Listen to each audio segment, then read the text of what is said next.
నీకు నాకు అంతటి క్రోధం అన్నంటే నాన్నంట తమ్ముడు తన కొడుకంట ఆ సంగతి అర్థం అయితే జన్మంతా ఆనంద నేనున్న గర్భంలోనే ఏడాది నువ్వున్నావు తమ్ముడా ఇప్పుడు నువ్వు ఆడా నేను ఈడా మనకెందుకు అడ్డుగోడా తమ్ముడా చిన్నప్పుడు నీది నాది ఒకటే ఇల్లు ఇప్పుడు నీ ఇల్లు నా ఇల్లు అంటారే వీళ్ళు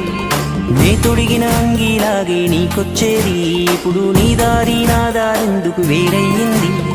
నన్నెవ్వడు ఏమన్నా నేనెత్తురు మరిగేది ఇప్పుడెందుకు నీకు నాకు ఈ పంచాది ఏ బంధం అయినా కలుపుకుంటే మొదలవుతాది తోబుట్టు బంధం ఒకటే ఇంకేడా దొరకనిది